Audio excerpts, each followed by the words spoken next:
I don't believe this. He never noticed his maid until he saw her in a red dress. Now he's obsessed, but she was invisible on purpose, and he's about to discover her secret. Welcome to my library. I'm Lena, and our story is just beginning. Chapter 1, Invisible. I prefer being unseen.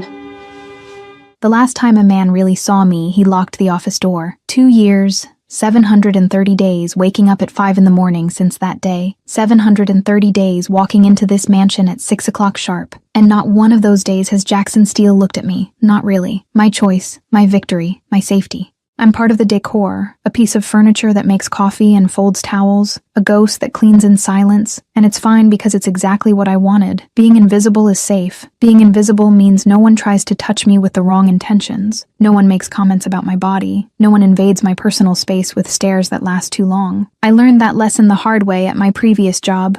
Small office, boss who decided my skirt was an invitation, that my polite smile meant interest, that his position gave him rights to my body, his hand on my shoulder sliding down slowly. You're so beautiful, Cassidy, so special, the slimy words, breath too close, the office door locked, me frozen, scared, not knowing how to escape without losing the job I needed. Never again, I swore to myself, never again be seen like that. So I changed the rules, cut my hair and started pulling it into a bun so tight it gives me headaches.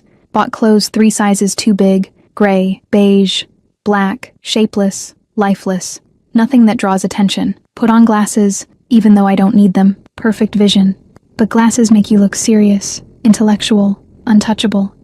And it worked because Jackson Steele never looked twice, never even looked once. Not really.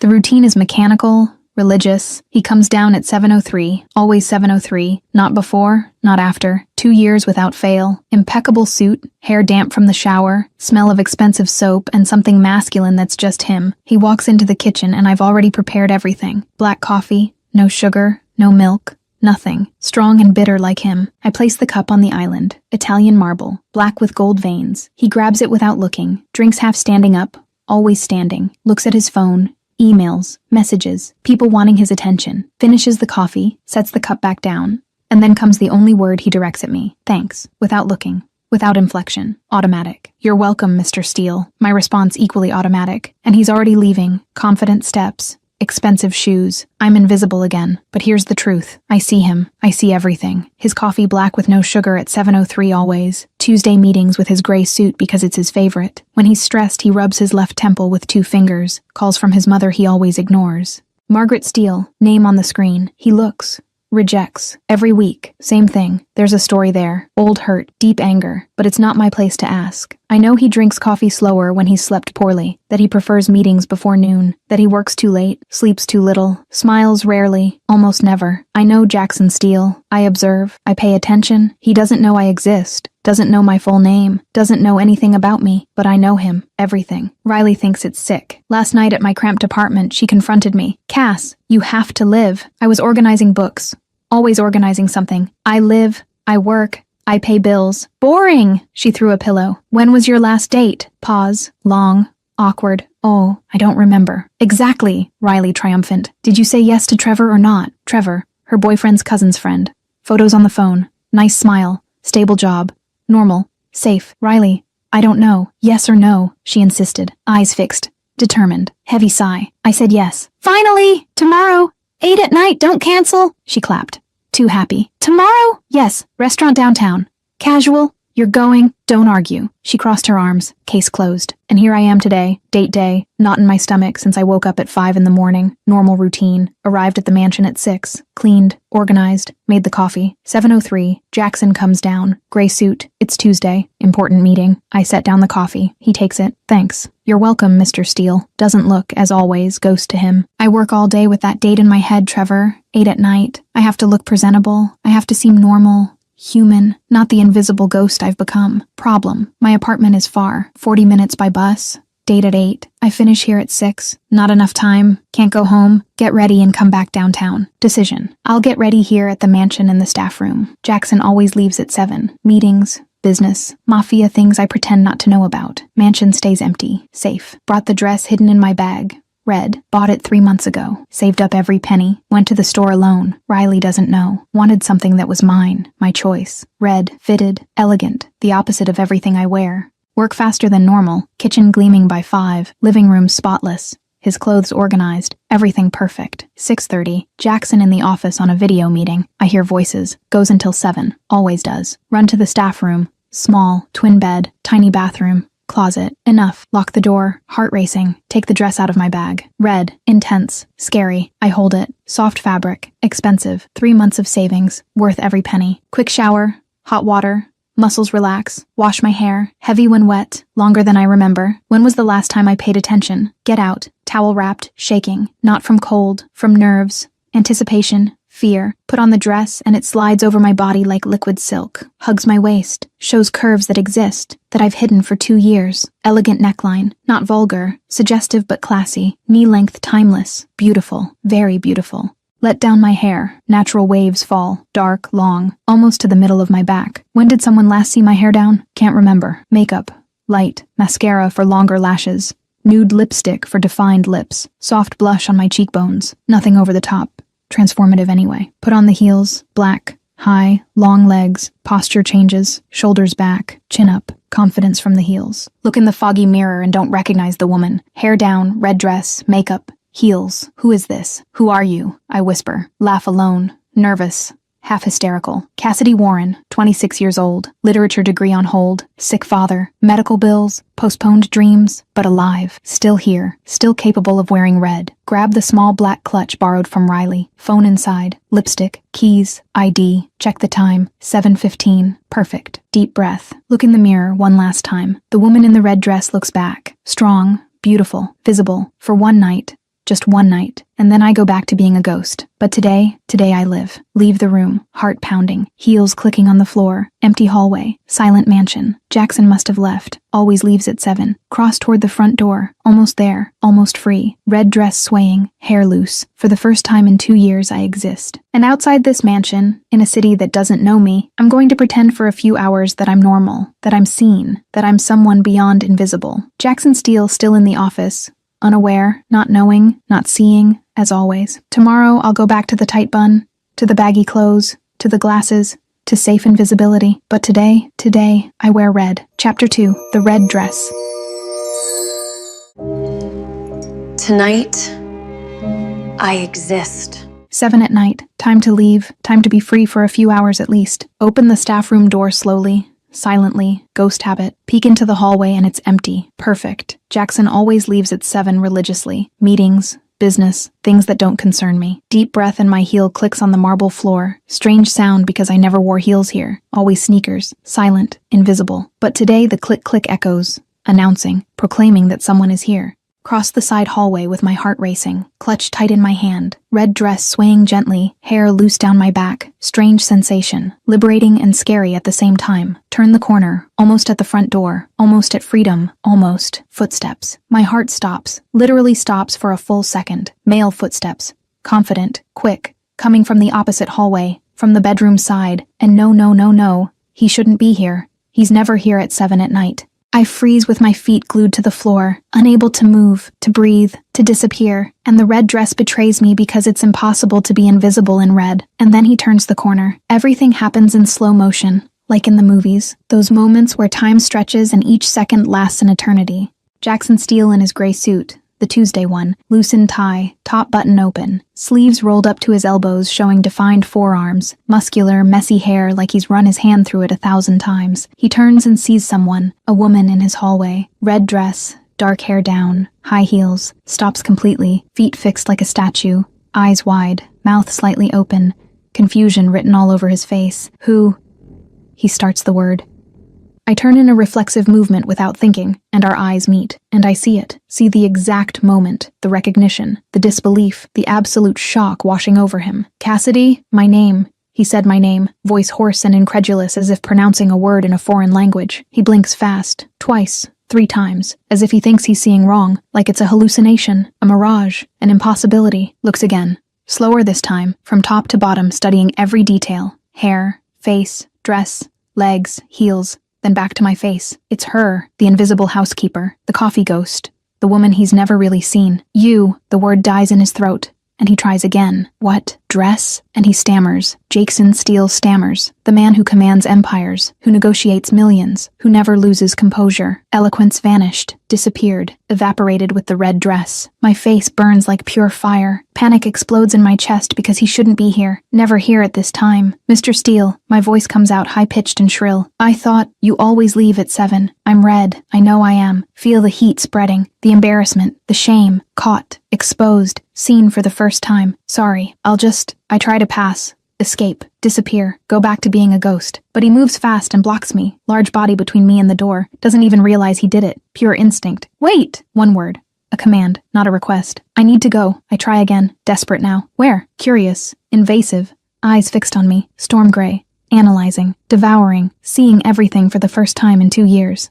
Meeting. A date. The words tumble out, stumbling over each other. Something crosses his face fast. A shadow I can't identify. Date, he repeats like it's a strange word in his mouth. Yes, that's why the dress. My breathing tries to calm down but fails miserably. Sorry for using here. Didn't have time to go home and get ready and... With who? Abrupt. Sharp. Cutting through my rambling. I blink, confused. What? Who's the date with? He insists, and takes half a step closer, invading my space, dominating it, making everything shrink around us.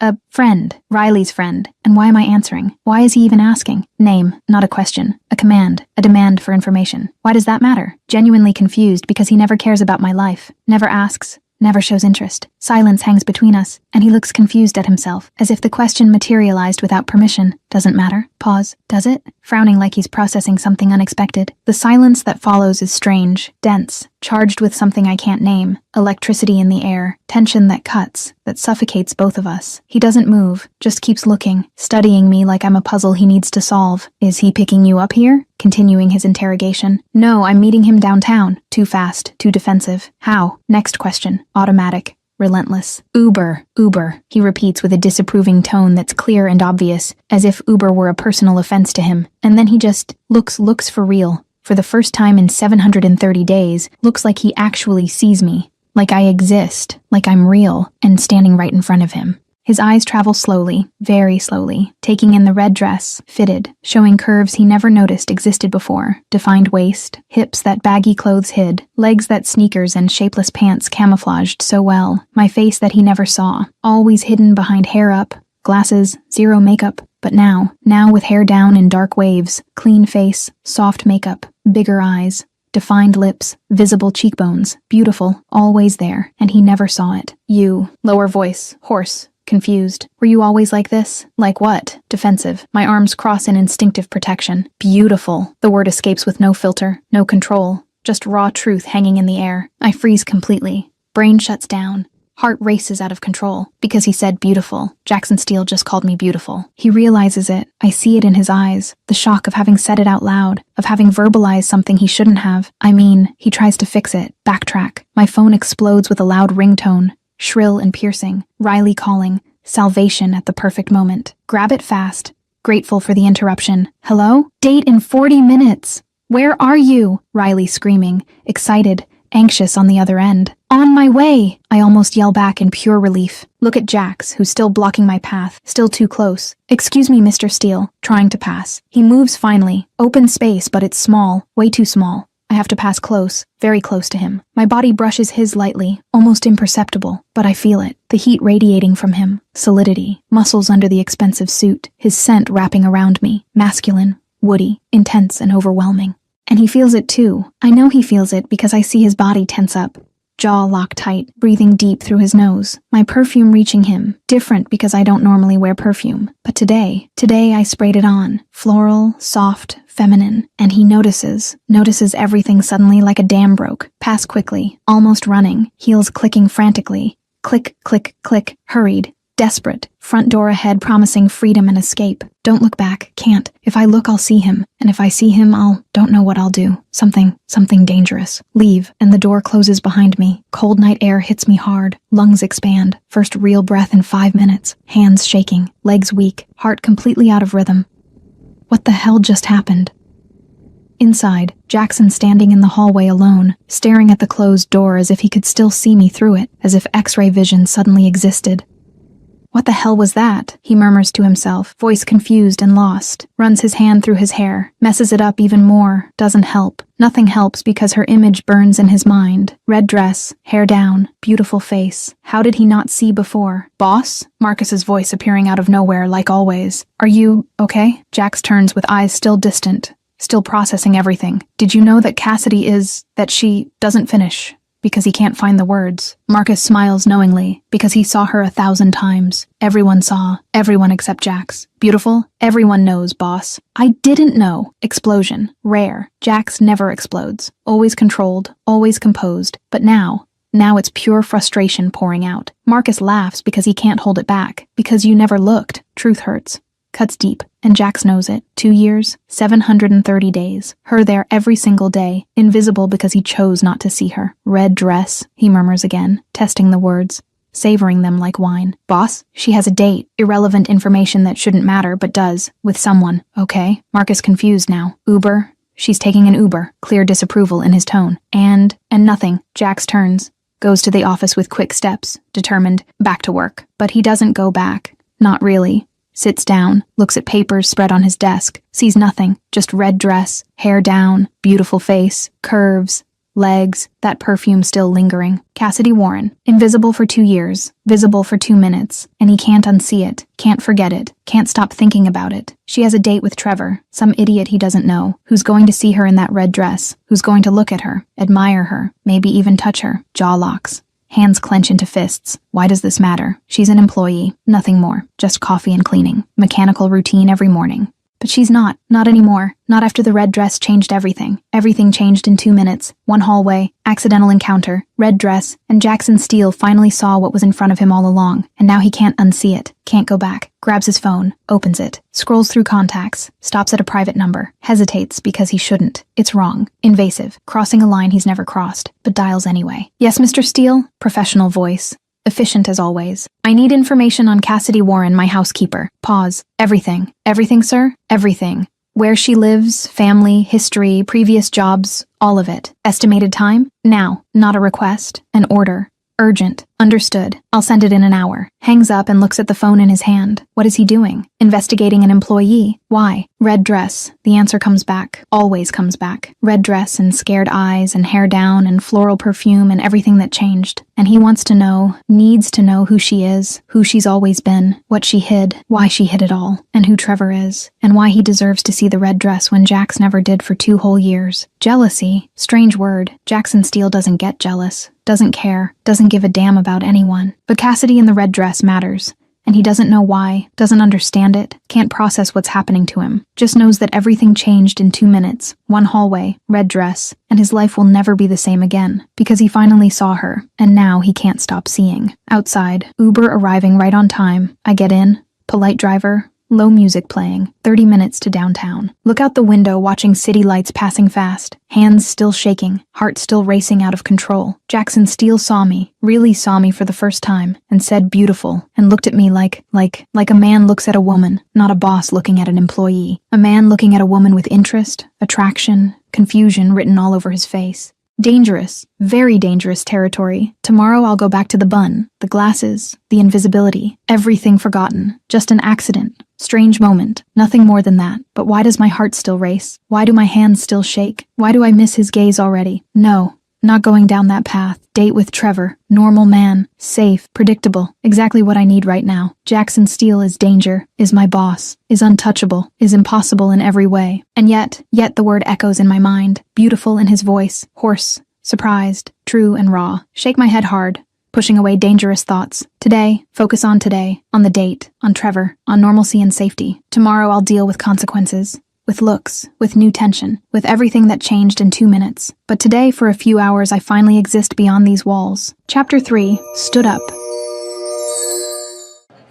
I misjudged everything. 7:50 at night and the Uber stops in front of the restaurant, medium-sized. Nothing fancy, yellow lights on the facade, tables visible through the windows, normal, safe, exactly what I need. Pay, Thank him. Get out. Heel touches the ground. Adjust the red dress. Deep breath. You can do this, Cassidy. It's just dinner. Just a normal date with a normal man. Walk in and the hostess smiles. Professional. Polite. Good evening. Reservation. Trevor. I don't know his last name. Shit. Should know his last name. She checks her list. Trevor Martinez? Yes, that one. I think so, at least. This way. She guides me to a corner table. 2 seats. Candle in the center. Cozy. Even romantic. Has he arrived? Not yet, ma'am. Smiles. Leaves menu. Walks away. Sit down feeling nervous. Very nervous. Hands sweat. Wipe on the dress skirt. Doesn't help.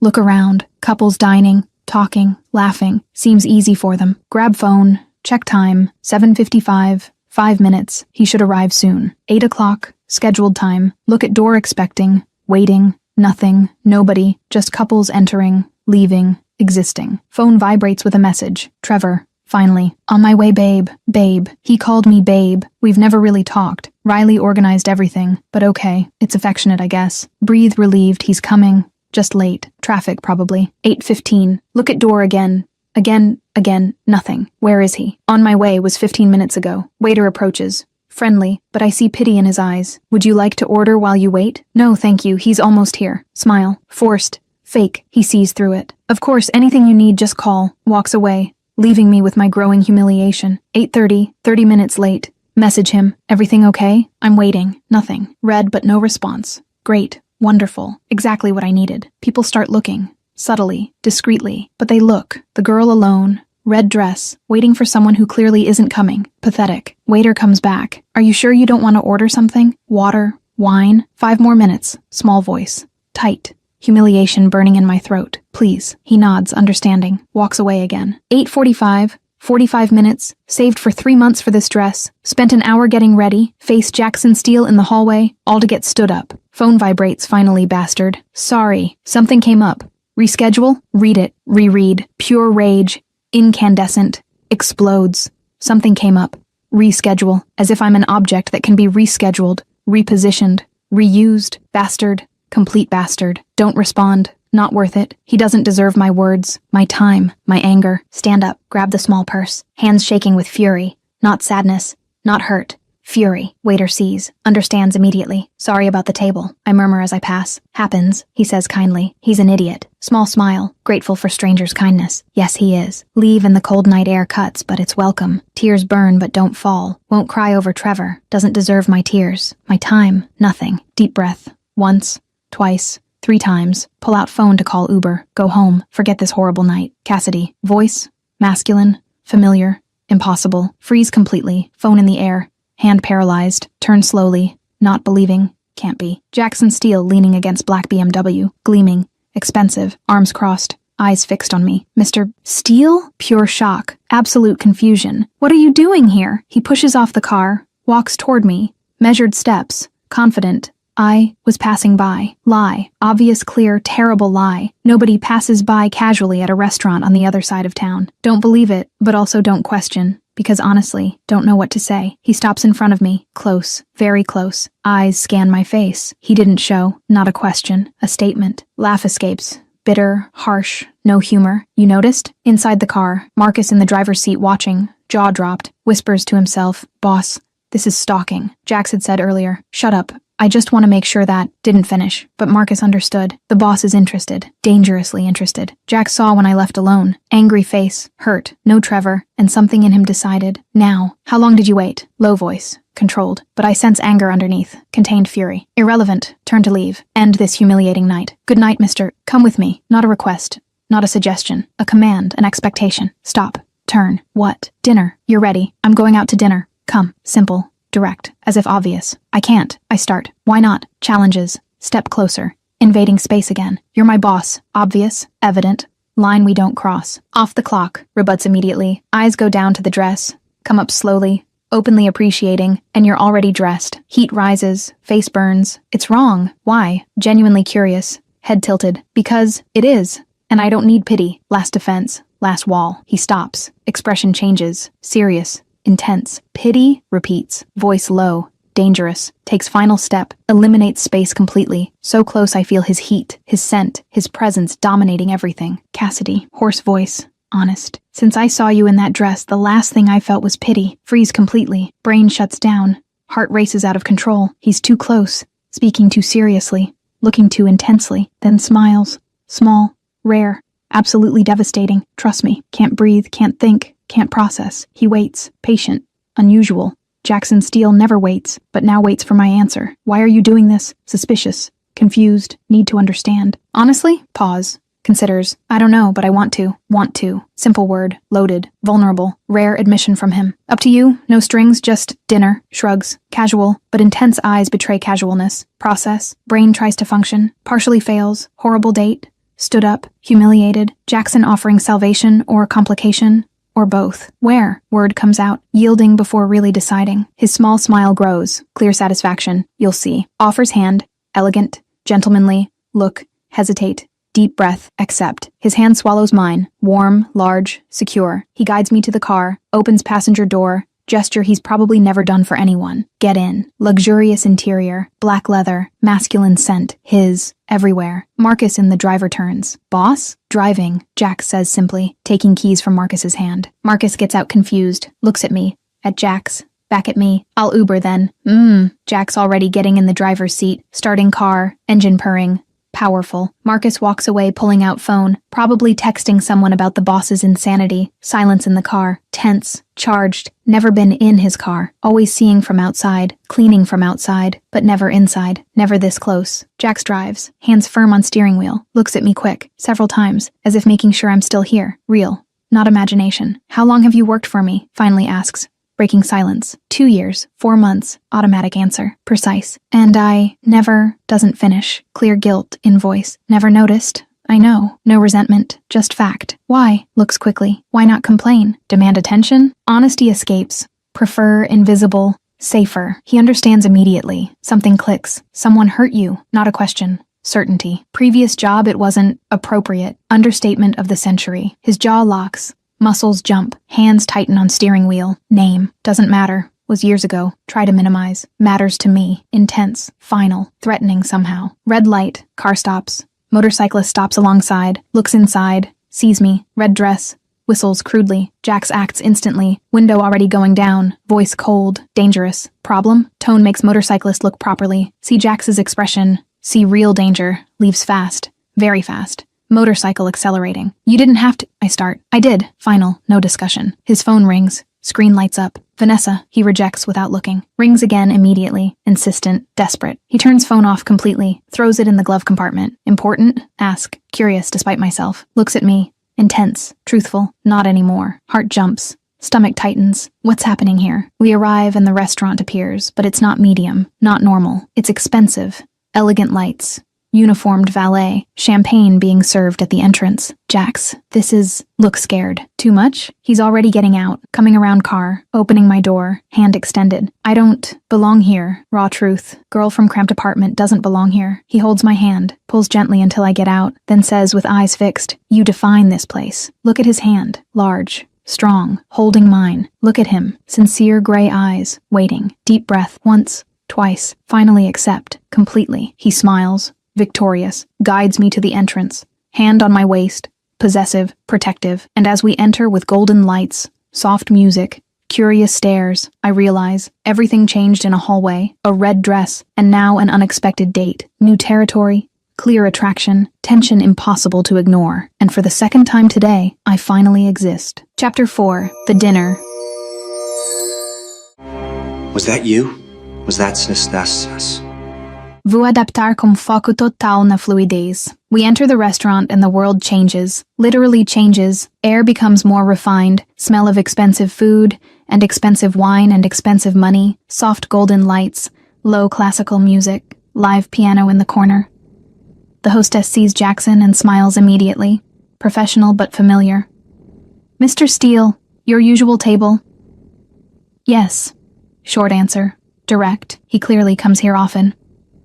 But then she looks at me with curiosity poorly disguised, clear surprise in her eyes. Jackson Steele never brings a date apparently, and the lady is... Jax takes half a step, body between me and her, possessive, protective, with me. 2 words, just 2, but they carry weight, ownership, declaration. The hostess swallows, understands message, smiles tighter. Of course, this way please. We follow through the dining room, occupied tables, Well-dressed people, low conversations, discreet laughter. Everyone looks, subtly, discreetly, but they look. Jackson Steele with unknown woman, red dress, holding her waist. We reach the table in the corner, private. Partial screens giving privacy. View of illuminated garden outside. Candles on table. Flower arrangement. Crystal glasses. Silver utensils. Romantic. Very romantic. Too much. Sit down and he pushes chair gently. Gentlemanly gesture. He probably does automatically. Sits across from me. Close. Small table. Our knees almost touch underneath. You always have a table here? Ask nervous.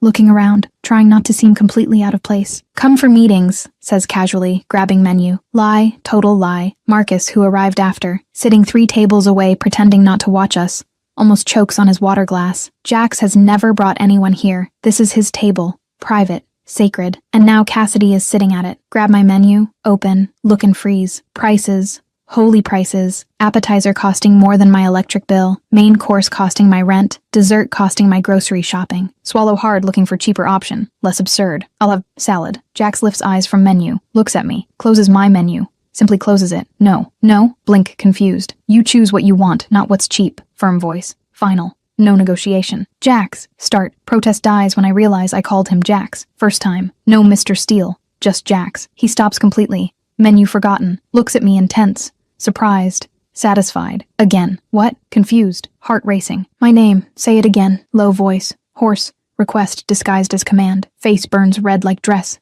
Jax. Small smile. Devastating. Pure satisfaction. Better. Waiter appears. Professional. Polite. Good evening. May I offer drinks? Jax orders wine without consulting menu. Expensive brand. Specific year. Special seller. Waiter notes impressed. Leaves. Look at Jax. Him observing me, studying. How do you know I like literature? Ask curious. Changing subject to calm racing heart. You left a book in the kitchen last week, Austin. Casual answer. As if obvious. Freeze totally. You. Noticed? I noticed that. Didn't notice you. My mistake. Simple admission. Honest. Vulnerable. This completely disarms me. Defenses fall. Barriers crack. Literature because words create worlds.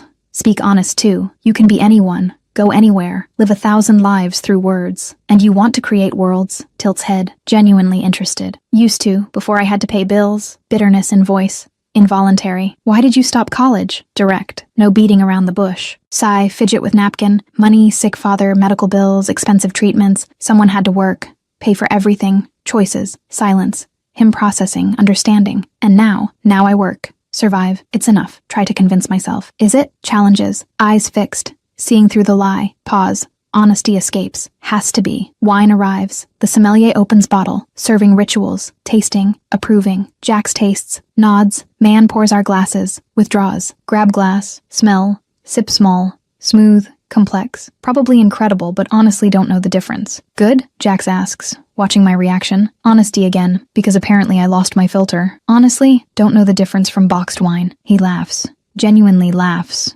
Rich sound. Warm. Rare. Beautiful. You're refreshing. Is that a compliment? Not sure. Bigger than you imagine. Serious. Truthful. We order food. Jax chooses for us. Trusts the chef. Orders dishes I've never heard of. Waiter notes impressed with his knowledge. Leaves. We talk. Really talk. Not boss employee, just people. He asks about favorite books. I ask about his business vaguely, avoiding illegal parts. He tells about building empire from scratch. I tell about dreams of writing. Food arrives beautifully presented, artistic, delicious. Eat slowly savoring, talking between bites. Then I see movement. Woman approaching. Tall, blonde, tight dress, very high heels, eyes fixed on Jax. She reaches the table with pure audacity. Jax, darling, not answering calls anymore. Vanessa, the ex, recognized the name from his phone screen. Looks at me, eyes sweeping top to bottom, clear disdain. And who is this? Before I can answer, before I feel smaller, Jax speaks with voice cold, dangerous, cutting like glass. Vanessa, leave, but, she tries, fake smile.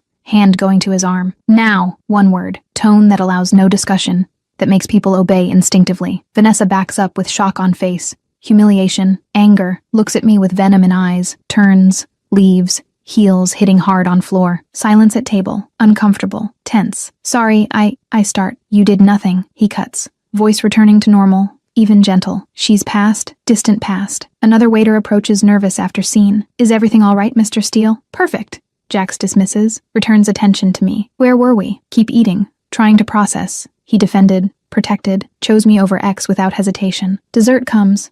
We share tiramisu. Forks meet in middle of plate. We laugh. Light moment. Sweet. 2 hours pass. Fly by. Time distorts when you're talking with someone who really listens. Really sees you. Can I ask something? Jax speaks. Dessert finished. Glass is empty. Sure. Why hide? The hair. Clothes. You. Genuinely curious. Not judging. Deep breath. Truth. Because beautiful equals attention. Attention equals danger.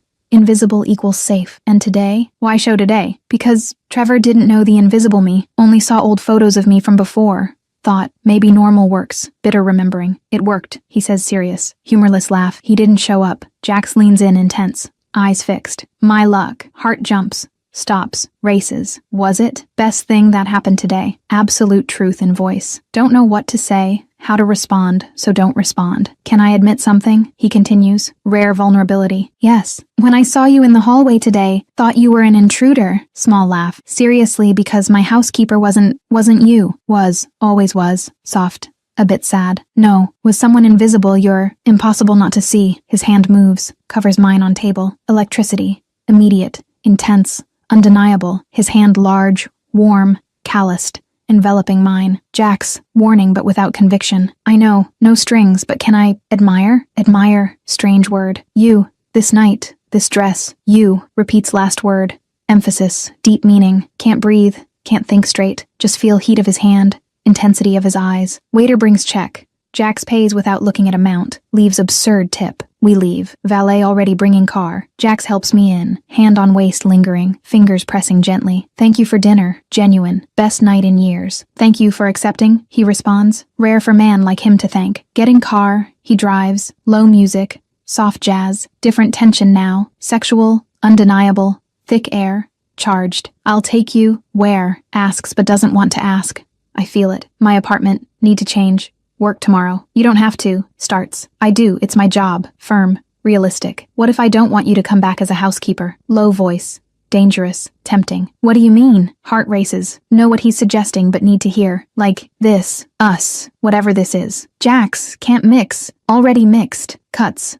Looking quickly. The second I saw you in that dress. Silence. Heavy. Honest. I don't know what this is. Admit vulnerable. Don't know what you want. You. Simple. Direct. Devastating. I want you. More than housekeeper. More than coffee at 7:03. More than invisible. I want you. Tears burn. Not from sadness. From something else. Something bigger. Something scary. What if I mess everything up? Real fear. What if it doesn't work? I lose my job. Lose stability.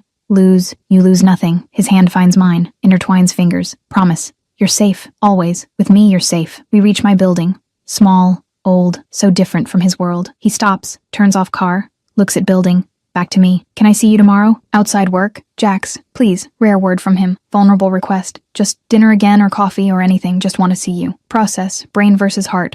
Logic versus feeling. Safety versus risk. Okay. Comes out small. Scared, but true. Okay. His smile is worth everything. Lights up face. Years fall away. Dangerous man becomes happy man. Tomorrow then. Confirms. Tomorrow. Agree. Get out. He gets out too. Walks with me to building door. Unnecessary gesture but appreciated. At door we turn.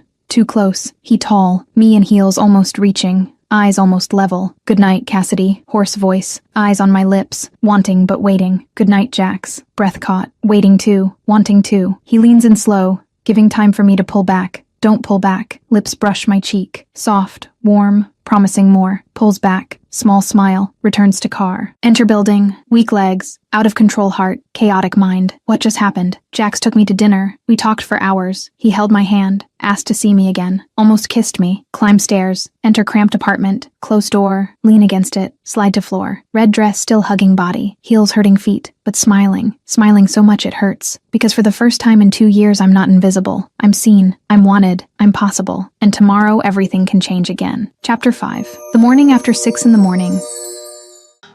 What did I start?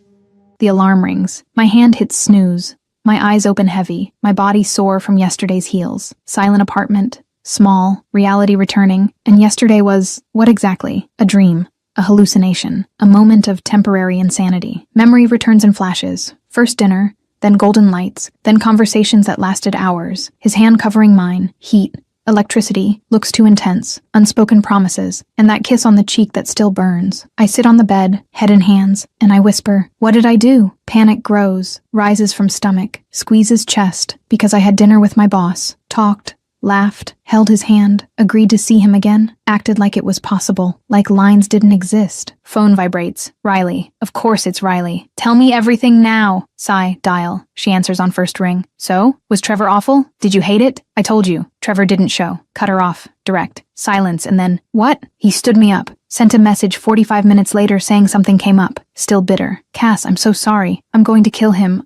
Doesn't matter. Because something else happened. Pause. And I try to decide how to say it. What? Curious. Suspicious. I had dinner with someone else. Who? Deep breath, and I jump into the abyss. My boss. Silence. Long, heavy, shocked. You, what? High-pitched voice, incredulous. Had dinner with Jackson Steele. It was an accident. Kind of. Kind of? How do you accidentally have dinner with a billionaire boss? He showed up at the restaurant. Saw that Trevor didn't come. Offered dinner. I accepted. Simple when I say it like that, but nothing was simple. Cass! Riley's screaming now. You had dinner with your boss. It was just dinner. I try to minimize. And I fail. And now, the question I feared. Now I work normally. It was just dinner. One night. Nothing more. Convincing myself, not her. Cass, I have to go. Work in half an hour. Weak excuse. You're not getting out of this conversation, Riley warns. I'm not. Promise. Later. Hang up before she argues. Get up.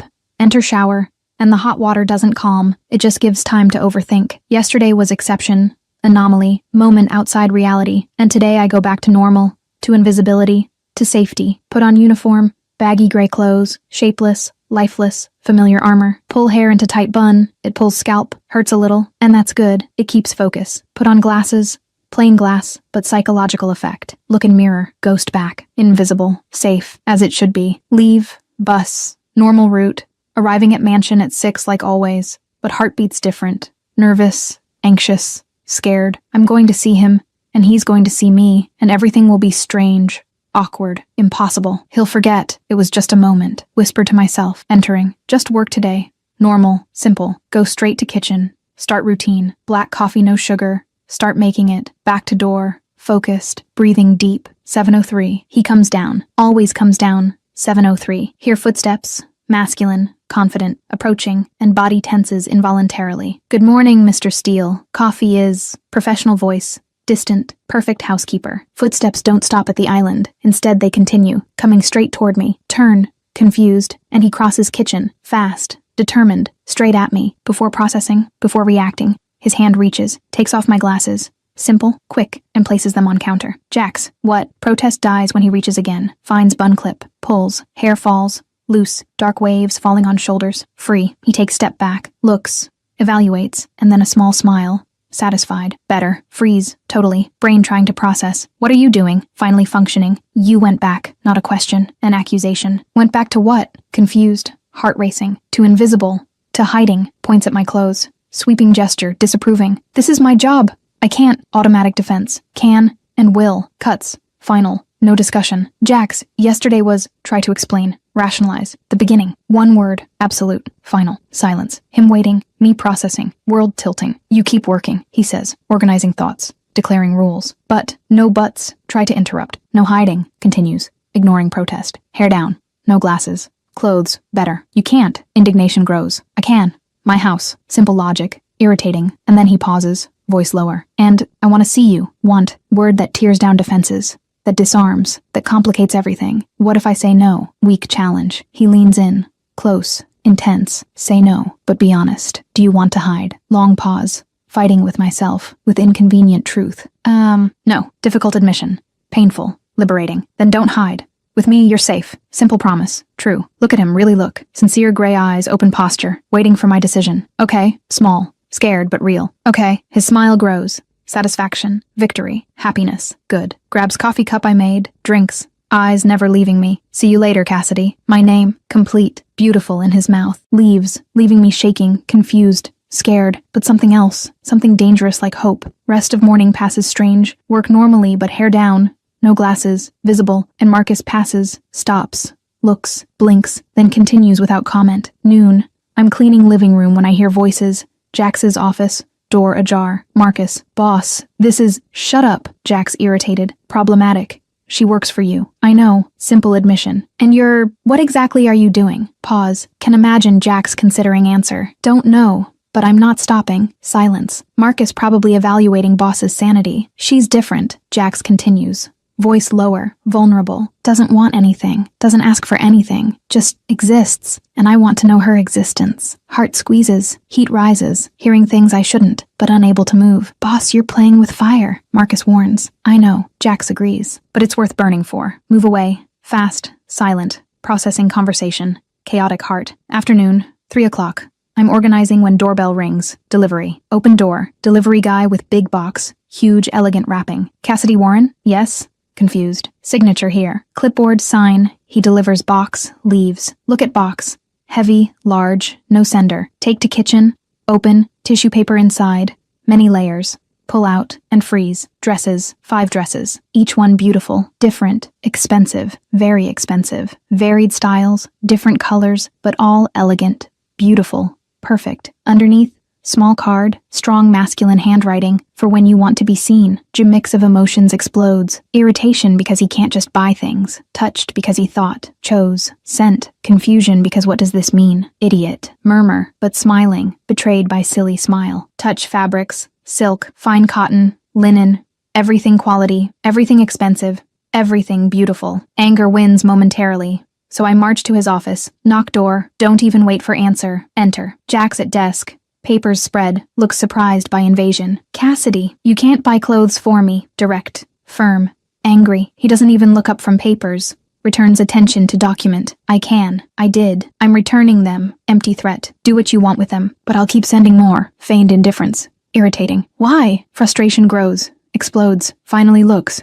Puts down pen. Complete attention on me, because I like seeing you happy, and you smiled opening the box. Freeze. How did you? Points. Corner of ceiling. Small camera. Discreet. You're watching me. Indignation. Invasion. But something else underneath. Something warm. Constantly. Admits. No shame. No excuses. Just fact. That's protection. Interrupts. Serious now. You work here. Want to make sure you're safe. Always. Solid logic. Irritating. Disarming. And the dresses? Return to original subject. Gifts. Accept or don't, your choice. But I'll keep sending because I want to. Because I can. Because seeing you happy is worth any price. Silence. Fighting between pride and gratitude. Between anger and being touched. I don't need charity. Last defense. Weak. Not charity. Gets up. Rounds desk. Approaches. Stops close. It's courting. Courting? Old word. Romantic. Strange coming from him. Yes. I'm courting you. Formally. Officially. Accept or don't, but understand the intention. Heart races. Legs weak. World tilting again. Jax. No pressure. No expectations. Just let me try. Let me know you. Let me see you. Vulnerable.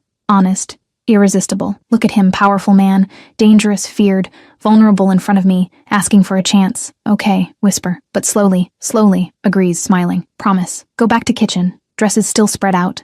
Touch again. Choose one. Navy blue. Elegant. Simple. Wear tomorrow? Maybe. Because maybe invisible isn't safer anymore. Maybe being seen is worth the risk. Rest of day passes in fog. He works. I work, but looks cross. Small smiles exchanged. New tension. Good. Scary. 6 in the evening. Finish. And he appears in kitchen. Leans on doorframe. Dinner tomorrow? Asks. Casual but hopeful. Tomorrow. Confirm. Until tomorrow, Cassidy. Until tomorrow, Jax. Leave. Light heart. Fear still present but hope growing. Dynamic changed. Completely. Irreversibly. Him interested. Obvious. Declared. Me resisting. Poorly. Weakly. And part of me, part hidden for 2 years, finally wakes. Breathes. Lives. Dangerous? Yes. Worth it? Maybe. Will I find out? Apparently yes. Because Jackson Steele decided to see me, and I decided to let him, and everything changed. Chapter 6. Mini plot. This isn't over. 2 weeks since the red dress. 14 days of a new dynamic, a new normal that isn't normal. Still working, because I insist on it. Because I need the independence, the routine, the purpose, and yet everything changed. Fundamentally, irreversibly. Hair always down now. Dark waves free, no tight bun, no constant headache, no glasses. Clear vision, literally and metaphorically. Better clothes too, not the expensive dresses he sends, not totally comfortable yet, but pants that fit, and blouses that show I have shape, and dinners. 3 times this week, different restaurants, conversations lasting hours, easy laughter, accidental touches that aren't accidental, growing tension, undeniable attraction, but still undefined, still unlabeled, just existing in this strange space between housekeeper and something more. Today is Friday, weekend coming, 6 in the evening. I finish work, grab my purse, and leave through the side door like always. always. Fresh air, setting sun, beautiful spring, and I walk to the bus stop 3 blocks away. A car stops alongside me, black dark windows, engine purring low. It's strange. My instinct alerts, but I keep walking, telling myself it's probably just coincidence. The door opens. A man gets out. Big, broad shoulders, cheap suit, cold eyes, and a smile that doesn't reach his eyes. Cassidy Warren? Rough voice. Probably a smoker. I stop. Danger screams in every cell. Who wants to know? Friend. His smile grows. Fake. Threatening. Message for your boss. He takes a step closer, invading my space, and now the threat is clear. Not interested. I turn to leave. Fast. Because instinct is screaming run. But his hand grabs my arm. Strong. Painful. Pulling. You're going to listen. Mistake. Big mistake. His last mistake. My body reacts before my mind processes. 2 years of defense classes with Riley. Muscle memory. Survival instinct activated. I turn. Use his pulling momentum against him. And my knee comes up. Fast. Strong. Full force. Straight to his groin. Contact. Impact. Immediate satisfaction. He doubles over with a choked scream. His hand releases my arm, his body curving in pain. I don't stop. I don't give time. My elbow comes down with all my weight behind it, straight to his nose. Bone meets cartilage. That satisfying crunch. Definitive. Touch me again, you! Rage explodes. Adrenaline pumping. Pure fury. Years of fear transformed into strength. He falls, knees on the ground, hands on his face, blood dripping between his fingers, moaning, pathetic. Fast footsteps. Multiple. Running. Mansion security. 2 big men, uniformed, weapons visible in their holsters. Ma'am, are you okay? The first guard arrives and assesses quickly. The man on the ground bleeding, me standing, angry but whole. I am. Firm voice, even though my hands are shaking now. Adrenaline starting to drop. Then another voice. Familiar. Intense. Desperate. Cassidy. Jax. Running down the street. Suit messed up. Tie loose. Hair completely disheveled. Wild eyes. Terrified. He arrives like a hurricane. Hands on my shoulders immediately, eyes sweeping my entire body, looking for injuries, blood, any sign of damage. What happened? Are you okay? Panic in his voice. Real, raw, vulnerable. I'm fine. I put my hands over his, calming, reassuring. I'm fine, Jax. He looks down and finally sees the man on the ground, bleeding, moaning, and he connects the dots slowly. He looks back at me, confusion mixed with something else. What happened? He repeats. Calmer. But still intense. He tried to grab me. Calm. Surprisingly calm. Said he had a message for you. Jax looks at the man again, then back at me, his expression shifting as he processes. And you? I look at the man on the ground and shrug, almost laughing. Remembered I have knees. Sarcasm. Because it's a defense against the panic that will try to come later. Silence. Guards look impressed, hiding smiles. The man moans. Jax processes, emotions crossing his face fast. Then it appears, small, growing, pride mixed with fury, satisfaction mixed with that need for violence against whoever dared touch what's his. You're okay? He asks a third time, hands touching my face now. Gentle, checking, looking for shock. Perfectly, absolute truth. He breathes deep, controlling himself, and then he turns, and the transformation is instant. The worried man becomes boss, predator, danger incarnate. Take him to the basement. Now, ice-cold voice, absolute command. The guards obey immediately, grab the man by the arms, drag him, and he tries to protest, words choked between blood and pain. Jax turns to me, a hand on my waist, possessive, protective. Come with me. Jax, I can go home. No, final, no room for discussion. Come. His tone doesn't allow argument, so I don't argue. I follow him back to the mansion. Fast pace, determined, dangerous. We enter, and he takes me straight to his office, but he doesn't sit me down. Doesn't comfort me yet. Stay here. 2 minutes. Eyes locked on mine. Intense. Need to deal with this.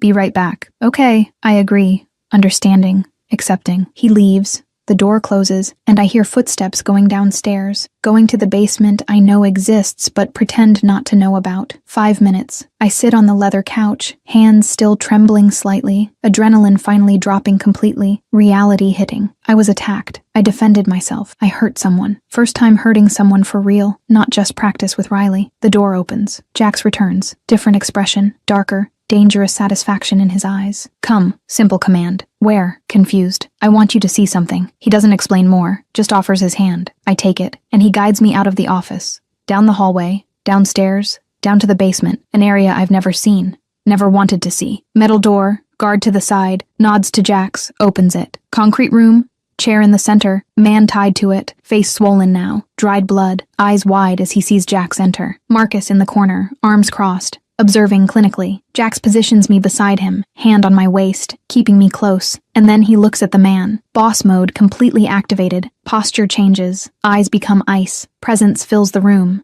Suffocating, terrifying. Who sent you? Low voice. Cold, dangerous. The man swallows, looks at me quickly, then back to Jax. Lorenzo, the name comes out trembling. Lorenzo Ricci, Jax confirms, not surprised, like he expected it. Message? The man hesitates. Fear clear now. Said you have a weak point now. He looks at me when he says it, meaning clear. I'm the weak point, the vulnerability, the target. Jax follows that look, looks at me, his expression softens for microseconds, and then hardens again as he turns back to the man. He takes a step closer to the chair, dominant, threatening, all power and danger concentrated. His mistake, voice still low, but loaded with violent promise. He looks at me directly, clear declaration. She's not weak. A pause, then his eyes return to the man. Final, absolute. And she's mine. Mine. Possessive. Ownership.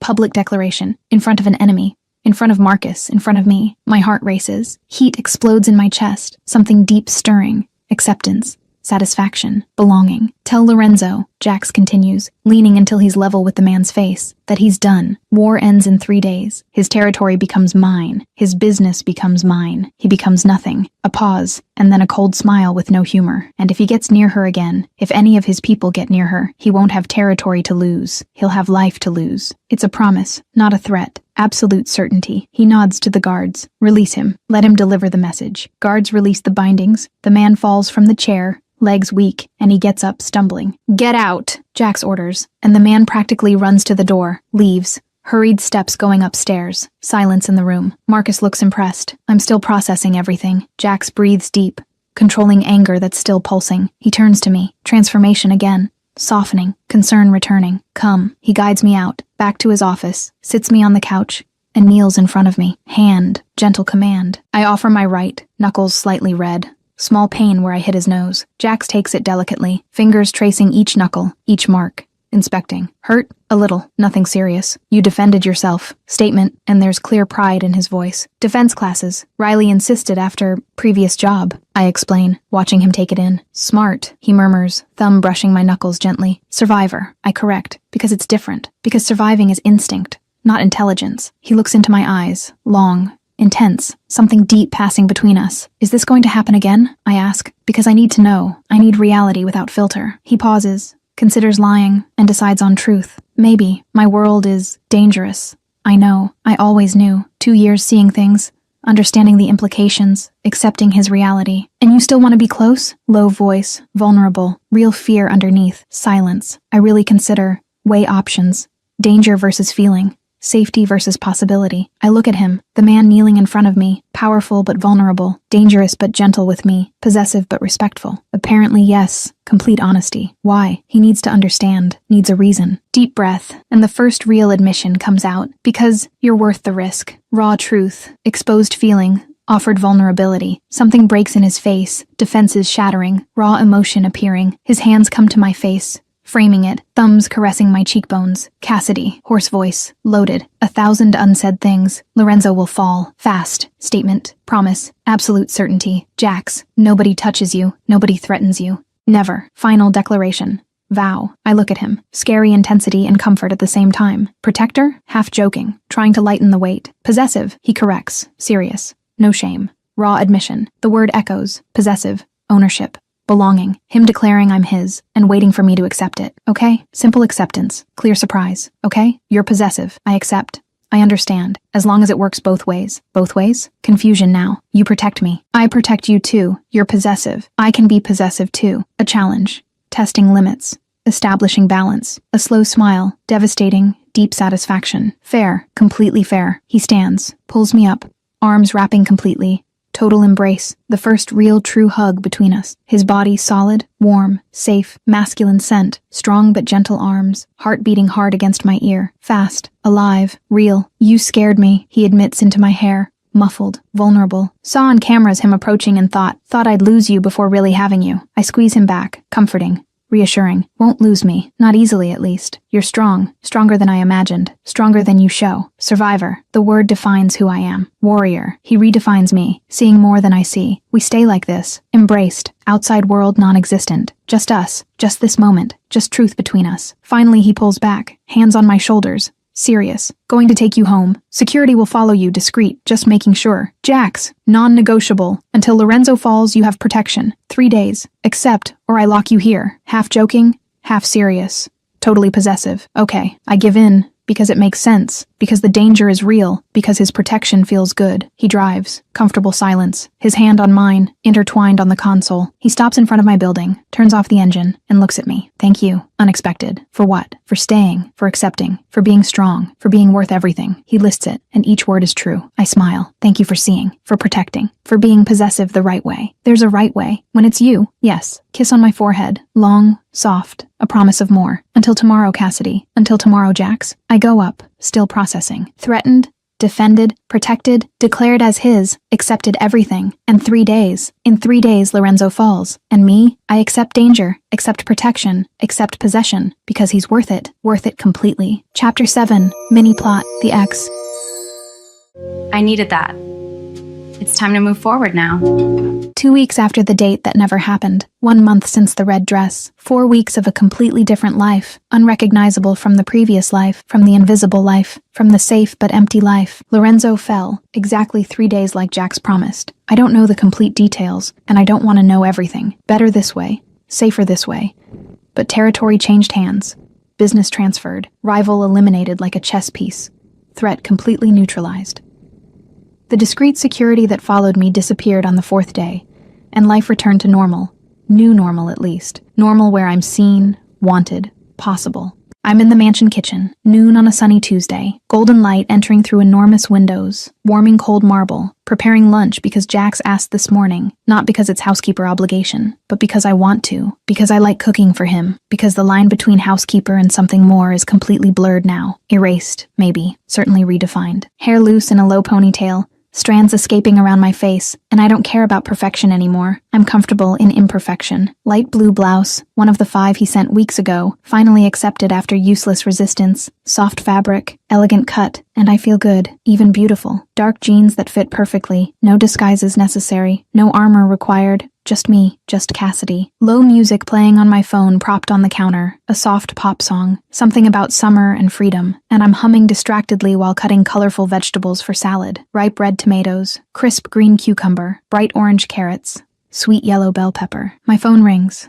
The music pauses automatically. Unknown number on the small screen, no saved name. I answer distracted, holding the phone between shoulder and ear, my other hand still cutting, expecting an annoying telemarketer or a wrong number. Hello? Babe, finally got through to you. A male voice, too animated, horribly familiar.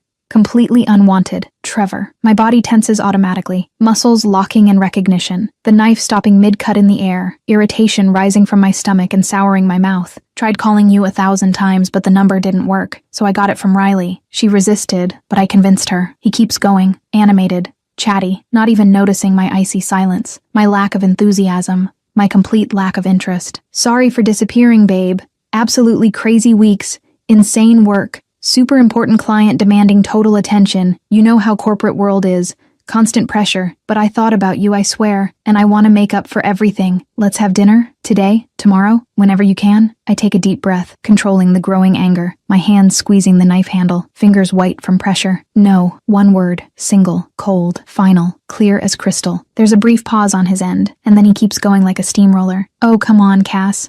Don't be mad. I'm really sorry. I know I messed up that night. Left you waiting. Terrible of me, but let me fix it. I'll take you to an incredible dinner, that fancy place you deserve. Italian, maybe? You like Italian, right? Pasta, wine, candles. Romantic. Don't need it. Firmer now. My voice cutting. And the knife goes back to the carrot. Strokes harder than necessary. Orange pieces flying. Patience draining second by second. A longer pause this time. He's processing the rejection, and it's impossible to ignore, so his tone changes. Bitter replaces sweet. Accusatory replaces apologetic. The true ugly leaking out. Because you got someone else? Is that it? That fast? You didn't even give me a real chance to explain, to make up, to show I can be good for you. How long did it take, Cass? A week to replace me? Less? Were you waiting for someone better this whole time? A laugh escapes. Loud. No humor. Pure disbelief at his audacity, at the hypocrisy. None of your business, Trevor. Absolutely nothing about my life is your business. Cass, come on, stop this. Riley said you were alone. Kind of sad. Working a lot. I can help. I can make you happy. I just need a real chance. Riley doesn't know anything. I cut sharply. And now I'm irritated with my best friend too. For giving information. For giving my number. For meddling. And you can't do anything. Absolutely nothing. Goodbye, Trevor. I hang up. Quick. Decisive, that simple. I block the number immediately after, fingers flying on the screen, because he doesn't deserve an elaborate explanation, doesn't deserve my time, doesn't deserve a single piece of thought or energy. I throw the phone on the counter and go back to the food, cutting with renewed force, irritation needing a physical outlet, innocent carrots suffering the consequences of misdirected anger. 10 minutes pass, my breathing calms, my heart slows, irritation gradually dissipates.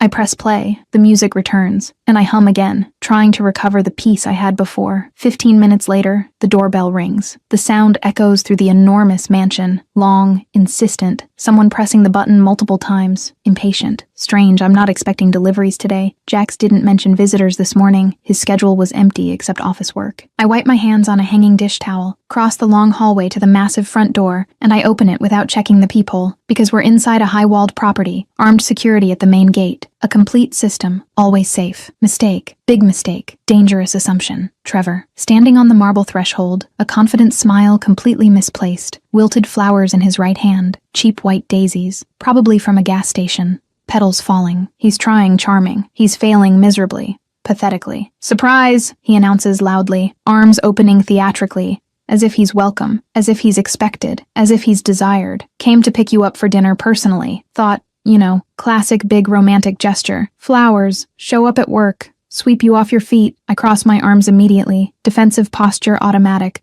blocking the entrance, my body becoming the barrier between him and the interior. How did you find this exact address? I never gave my address, I'm always careful. Privacy matters, security matters. Riley mentioned you work at a big mansion in a nice neighborhood, so I searched GPS, mapped the area, only one really big mansion around here. Easy deduction. He's absurdly proud of himself, smiling wide. Come on. Grab your things. I know an incredible Italian restaurant downtown. Reserve the best table. Beautiful view. He tries to pass, tries to push the door gently, like he's invited, like he has the right. I step laterally and block him. Solid, unmoving. No. Loud, clear. No ambiguity. No space for misunderstanding. Cass, stop being difficult. Dramatic. You always complicate. His irritation grows fast. The smile cracking at the edges. The real ugly leaking through the fake charming mask. Problem, Cassidy? A voice behind me. Deep.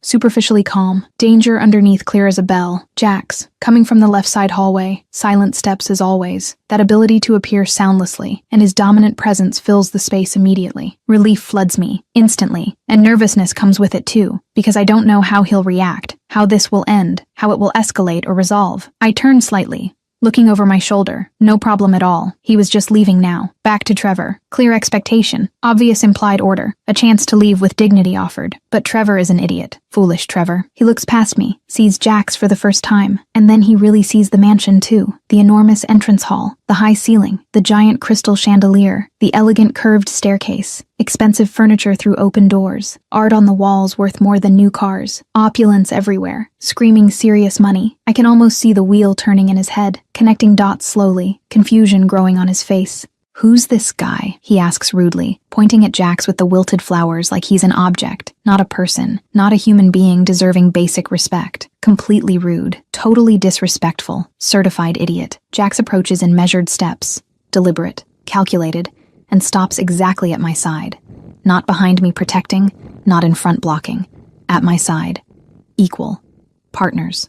A united front. His posture is deceptively relaxed, but the threat is clear. Power emanating naturally, dominating without effort. Owner of the house. Simple answer. Short, cold, superficially polite. Absolute ice underneath. A brief pause, then. And you are who exactly? A tone that makes smaller people instinctively back down. Ancient instinct saying danger, survival, screaming caution. Trevor swallows, visibly, trying to recover his confidence fast. Her date, her boyfriend. Came to pick up my girl. False possessive. Empty claim. Obvious lie. Ex-date. I correct immediately. Firm. No hesitation. No doubt. Who didn't show up 2 full weeks ago when scheduled? Important to clarify.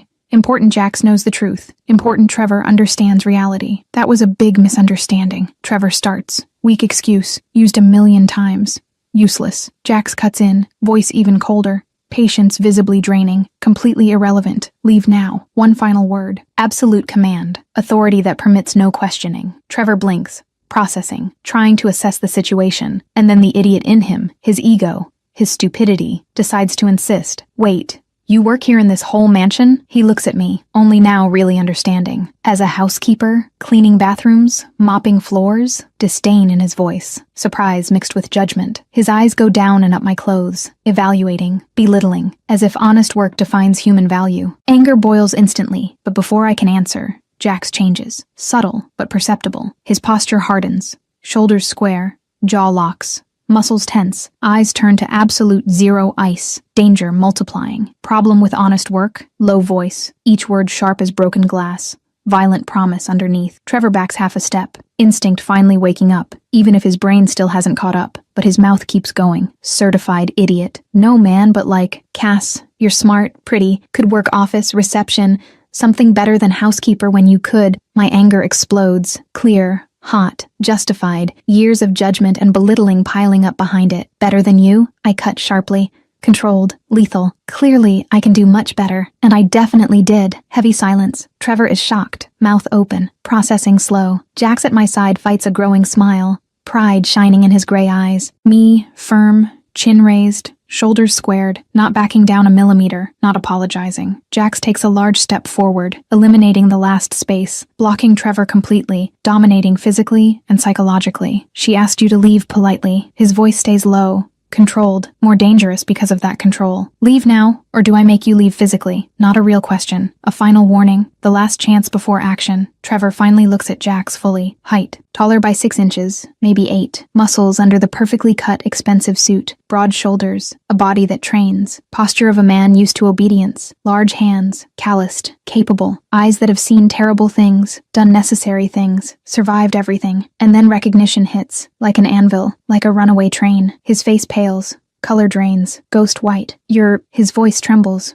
Real fear finally showing. Steele. Jackson Steele. The Jackson Steele. The name comes out like a death sentence, because now he understands who he's facing, what world he invaded, how badly he's screwed. Yes, simple confirmation. Short. Terrible. Final. Trevor pales even more, and the flowers slip from his hand. White petals scatter on cold marble. Sorry, sir, I didn't know at all I never would have. Sorry, Mr. Steele, sir, please, pathetic stuttering, stumbling, zero dignity. Now you know perfectly. Jax interrupts. No patience. Leave immediately. Don't come back ever. Don't call anymore. Don't exist for her at all anymore. Crystal? Yes, completely Crystal. Understood perfectly. Never again, I solemnly promise, I swear. He backs up, stumbling over his own feet. Get out. Last word. Definitive. Trevor doesn't need to be told twice. He turns clumsily and practically runs to his car, parked crooked on the street. Hands shaking as he fumbles the door. Engine starts too fast. He stalls once, catches it on the second try. Tires scream as he leaves. Black marks on gray asphalt. Complete silence. The door is still open. I'm staring at the empty street where the car disappeared. Jack stays at my side, breathing controlled, calming the last adrenaline. Then laughter escapes. Inevitable. It starts small and turns uncontrollable, genuine, relieved, absurdly amused by the absurdity. He almost literally pissed his pants in fear. I manage between laughs. Jax laughs too,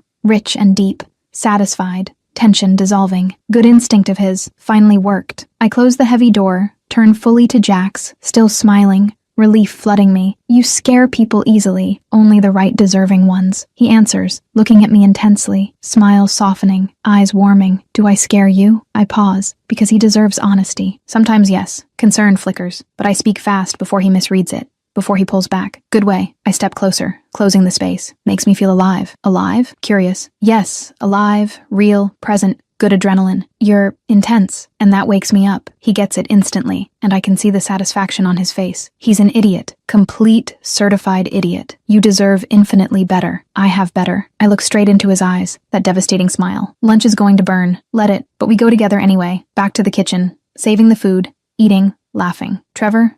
Forgotten. Just us. Chapter 8. The Shift. And I wouldn't have it any other way, my love.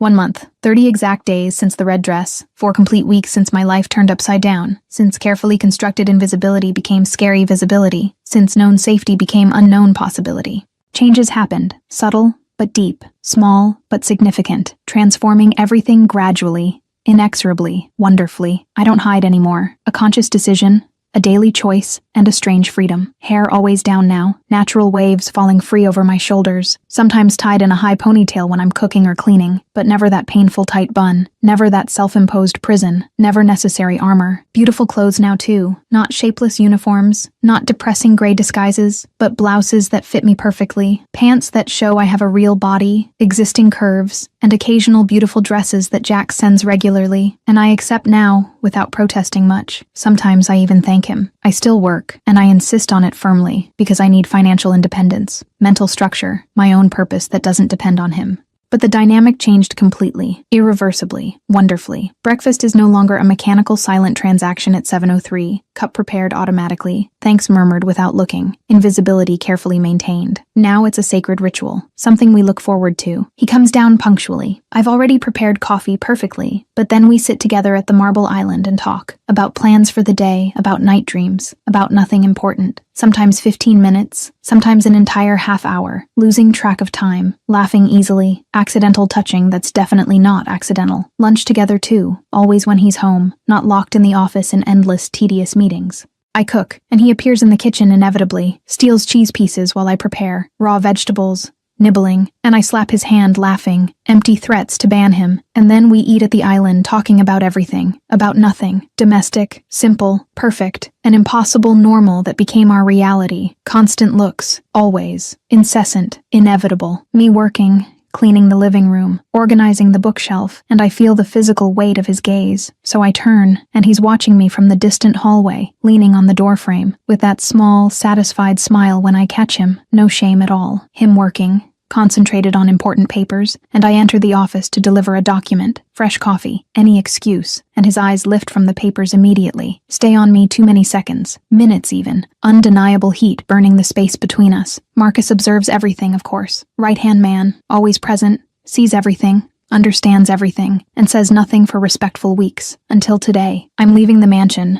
Normal end of day, 6 o'clock punctually, purse on my shoulder, and Marcus arrives at the same time. So we meet at the front door. Cassidy, he nods, always polite, consistently respectful. Marcus, I smile genuinely, still walking toward the gate. Boss is still in office. Casual information, unnecessary. I know, already said goodbye. Truth, quick kiss on his cheek moments ago. A new developed habit, a silent promise of tomorrow, of continuity. Marcus hesitates, visibly, and that's unusual for him. And then he says, "Can I ask something personal?" I stop completely and turn, curious. Intrigued. Sure, always. Are you two officially dating? Direct. No unnecessary beating around the bush. Marcus never beats around the bush. A long pause. How do I answer honestly? Not officially, I admit. Technical truth. But in actual practice? He insists. Sharp analytical eye. I sigh, and a small smile slips out. Yes. In practice, yes. He nods.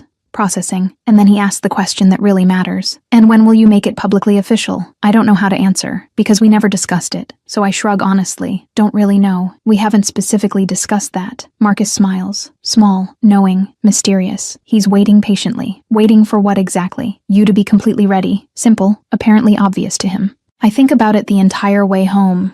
Crowded, noisy bus. Noise around me irrelevant. Mind distant. Processing. Ready for what exactly? For an official label? For a declared public commitment? For an open declaration to the world? Am I afraid? Maybe a little. Afraid of ruining something perfect, of losing something precious, of not being enough for his complicated world. But do I want it? Absolutely. Desperately. Completely. 3 days later. Quiet Tuesday night. We're having casual dinner. Just us two. Cozy kitchen. Italian pasta I made carefully. Red wine he opened. Candles lit, because yes, need to ask something important, Jack says suddenly, fork nervously twirling pasta. Unusual behavior for him. Okay. Expectation grows immediately. Heart accelerates. Important business event. Next Saturday. Annual charity gala. Very important. Big clients present. Powerful investors. Necessary presence mandatory. He explains in detail, still avoiding a direct look. Need official date. My heart accelerates more, and the implication lands fully. Okay. He finally looks at me. Direct. Intense. Vulnerable. Come with me, please. As what exactly? I need absolute clarity. I need complete certainty. Date. Real. Official. Public. 3 words, each loaded with meaning. Terrifying. Exciting. Jax, this is... I start, fear rising in my throat. What I desperately want. He cuts in. Firm. And his large hand covers mine on the table. Warm. An anchor. Do you want it too? The moment pauses. The world pauses. Time pauses. Everything pauses. Waiting for my answer. Fear versus intense desire. Safety versus calculated risk. Hiding versus being seen completely. Publicly. I take a deep breath, and the decision is already made. Yes, I whisper. Small, scared, but absolutely true. His smile is worth everything. It lights up his entire face, warms the room, melts my fear. Then come, be mine. Yours, I confirm. And the word comes out easy, natural, true. Saturday arrives too fast. Way too fast. And my nerves grow exponentially every day. Friday afternoon, a special delivery arrives. Huge, elegant box. Luxurious wrapping. My name in gold calligraphy. I open it carefully, heart racing. Dress.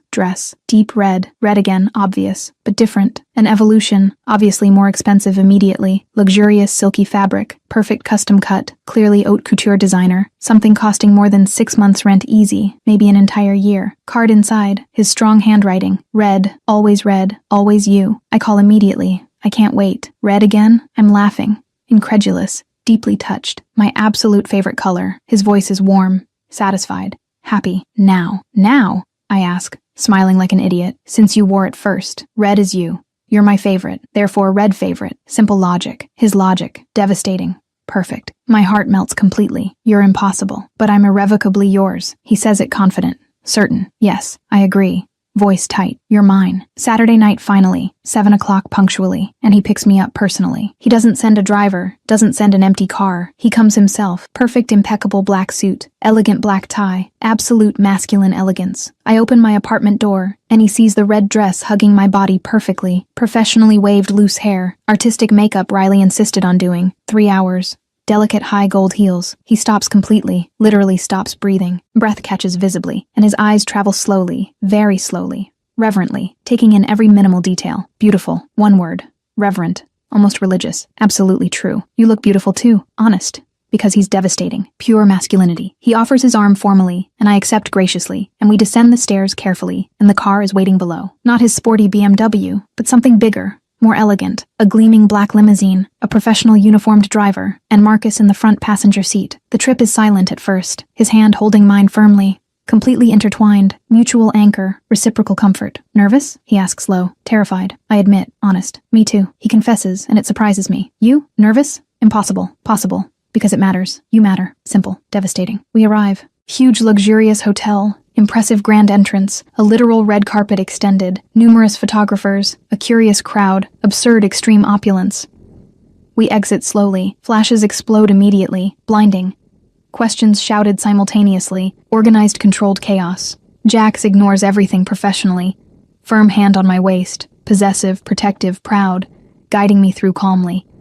Inside, an enormous ballroom, massive brilliant crystal chandeliers, elegantly decorated tables, people in expensive designer attire, low sophisticated conversations, palpable wealth. Everyone looks. Absolutely everyone. Conversations stop abruptly. Heads turn in sync. Eyes evaluate. Judge. Curious. Shocked. Who is she? I hear a whisper. Not as discreet as intended. Jackson Steele with a date. Impossible. Another. Genuinely shocked. Thought he never brought anyone personal. Always alone. A third.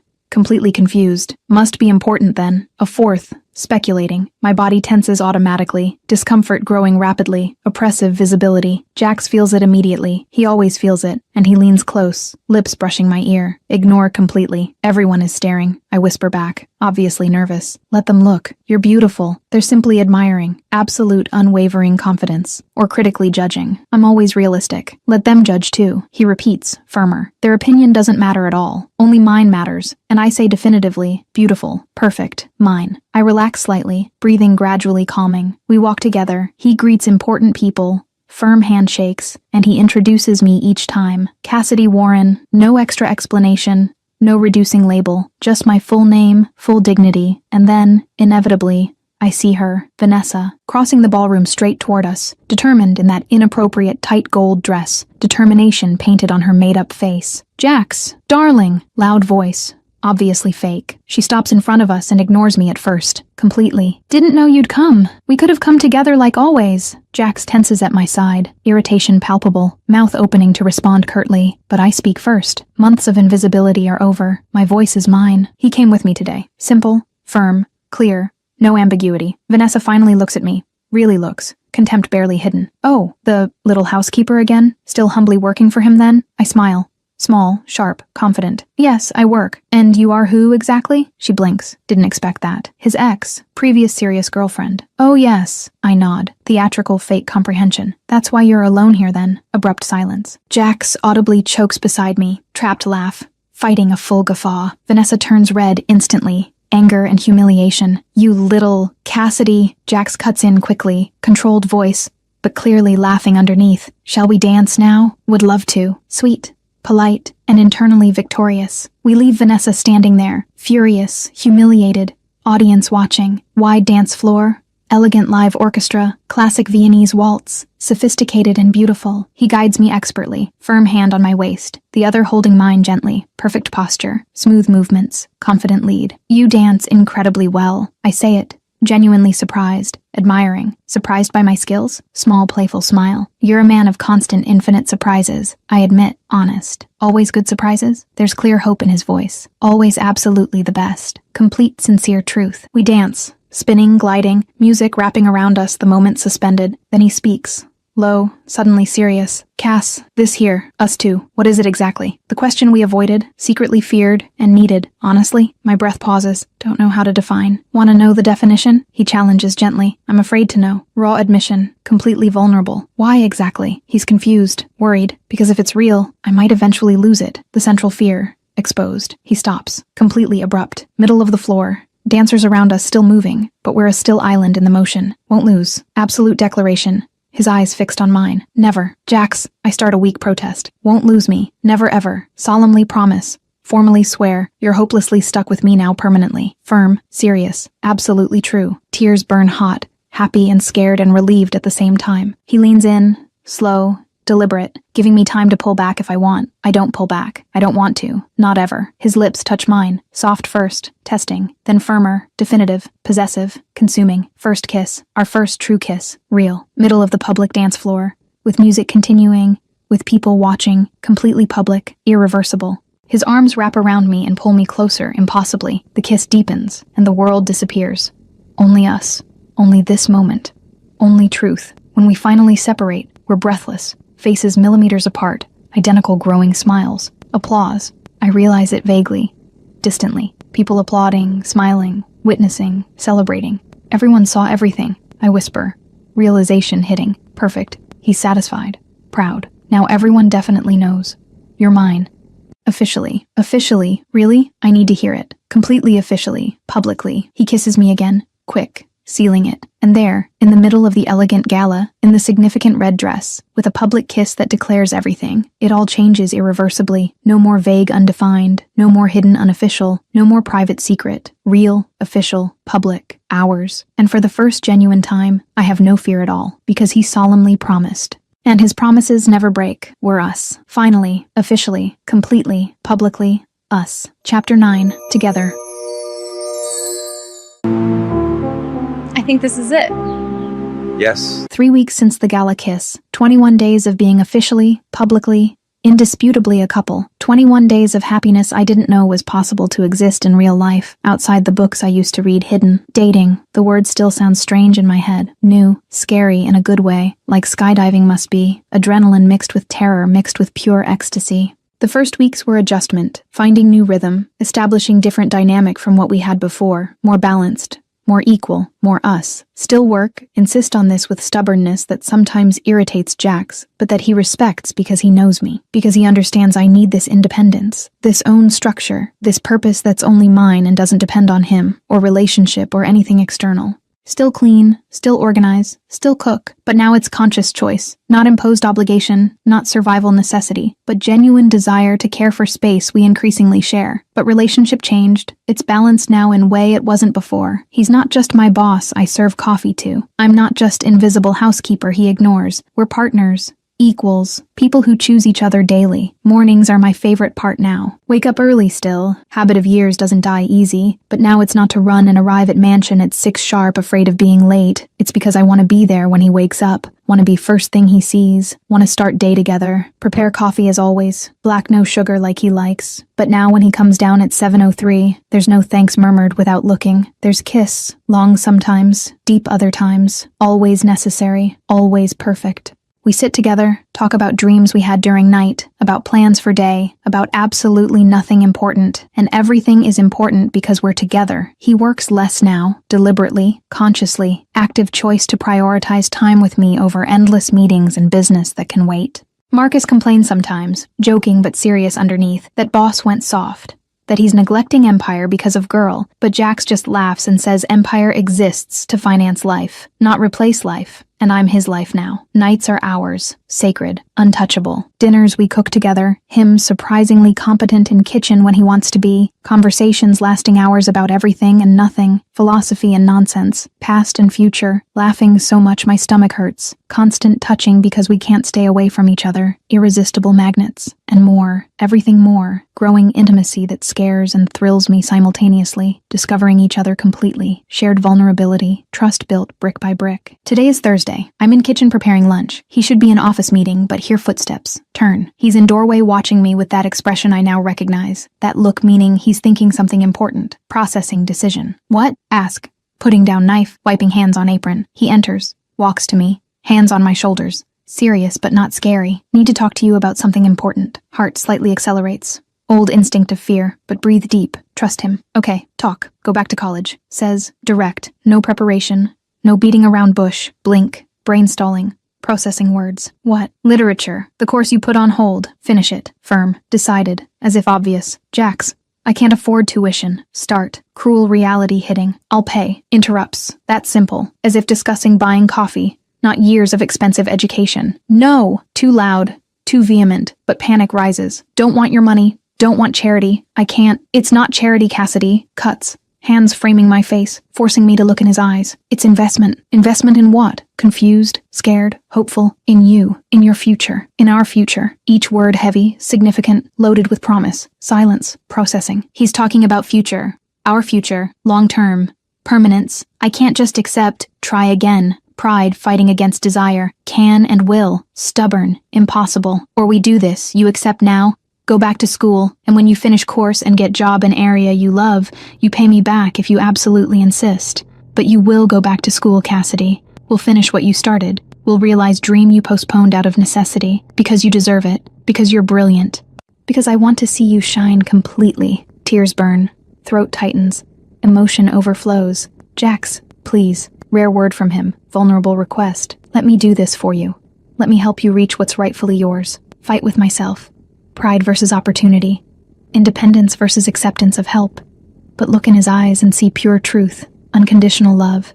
Genuine desire to see me happy, finally whisper, yielding, accepting, but I pay back, every penny, with interest if necessary. His smile lights up entire environment. Deal, even knowing I'll refuse money when you offer. Stubborn, accuse without heat. In love, corrects, kissing me soft. 2 weeks later, I'm enrolled, part-time to manage to continue working part-time too. Delicate balance but possible. Night schedules and weekends. Understanding professors when I explain situation. First class back. Contemporary Brazilian literature. Sit in old desk. Open new notebook. Pen in hand. And happiness explodes in chest so intense it almost hurts. This is what was missing. Own purpose. Personal growth. Dream finally realized.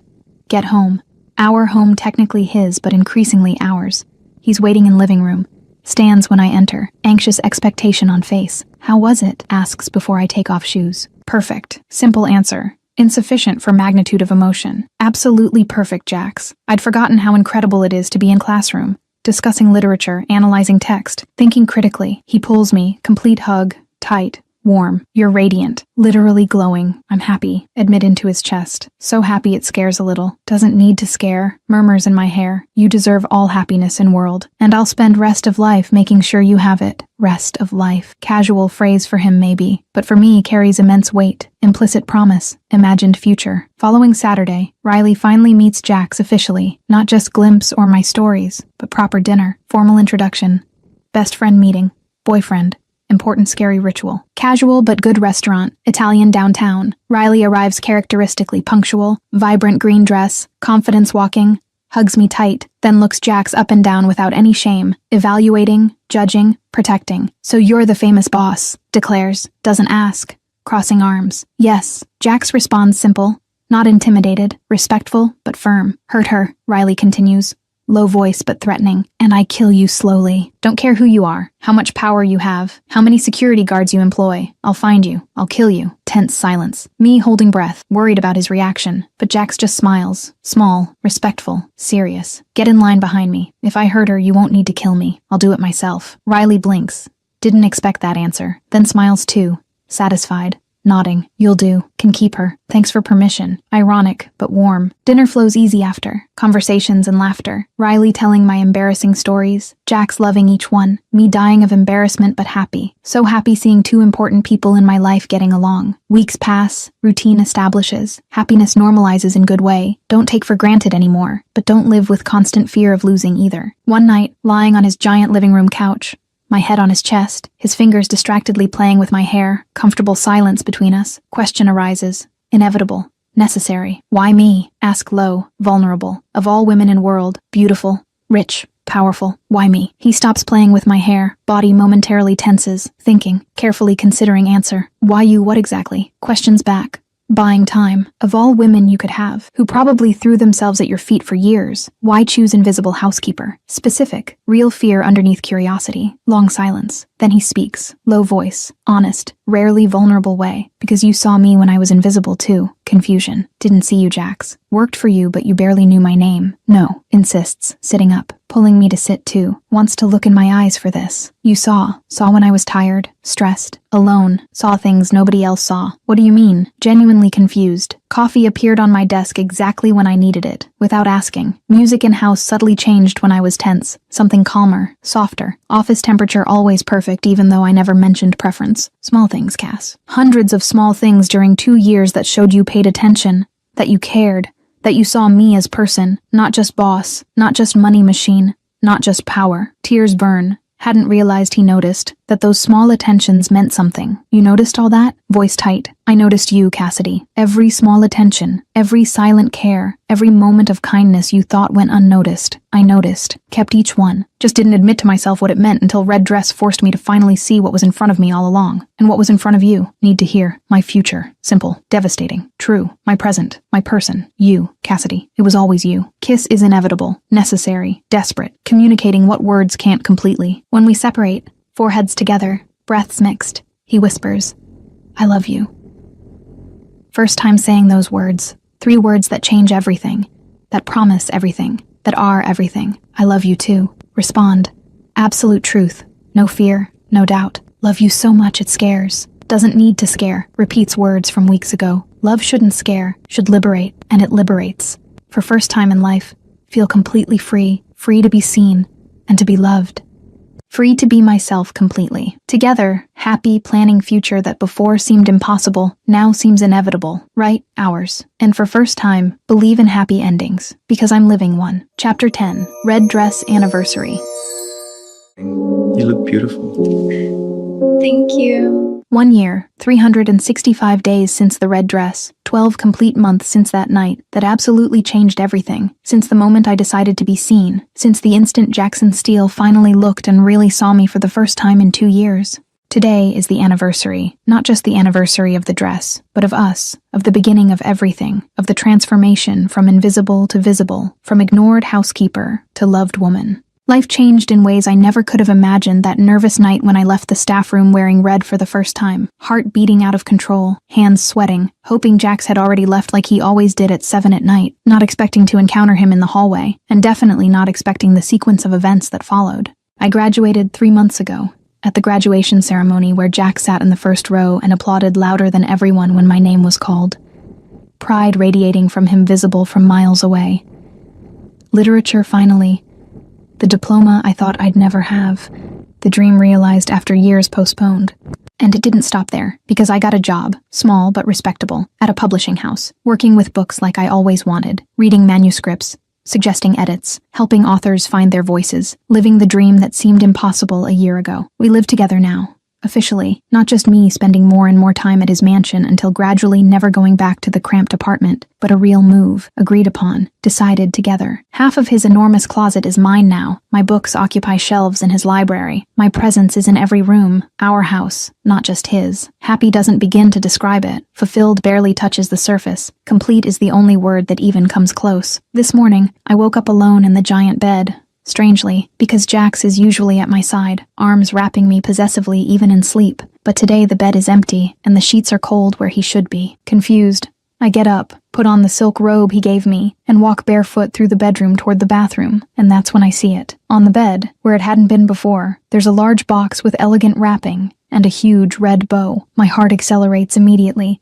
recognition hitting fast. Because he did something. Obviously did something, and Jax and surprises are a dangerous combination, wonderful and exciting. I go back to the bed, sit, pick up the box carefully, heavy and substantial, and I open it slowly, tissue paper inside, many layers, building anticipation. I pull the paper away and freeze. A dress, red. Yes, a red dress. Not any red dress, but an almost exact replica of the original, that first one I bought with 3 months of savings, the one I wore that fateful night, the one that started everything. Same style, same cut, same exact color, but improved. Obviously more expensive fabric, impeccable stitching, clearly designer, and yet the essence is identical. Underneath, a card, his handwriting I know so well now. Wear it. Date at 8 p.m. Same place where it all began. J. A laugh escapes, incredulous and emotional, and I murmur to the empty room with my cheeks hurting from smiling. Again? He's really doing this again. The day passes in an anxious fog. Him purposely disappeared, with a message that just says he's taking care of details, that he'll meet me at 8, that I shouldn't be late, and a kiss emoji that somehow makes it worse in the best way. 8 at night finally, and I get ready carefully, the red dress hugging my body like a glove, hair down and waved like that night, similar makeup, but more confident now, and high gold heels completing the look.